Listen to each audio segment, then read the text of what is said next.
So Elijah said to the people of Israel, he came near to them, and he said to them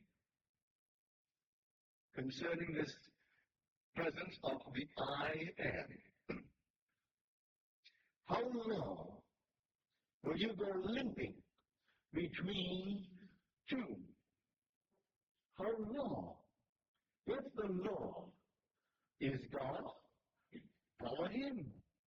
If Baal is God, then follow him. You say you've chosen the Lord as God, the Lord of Israel.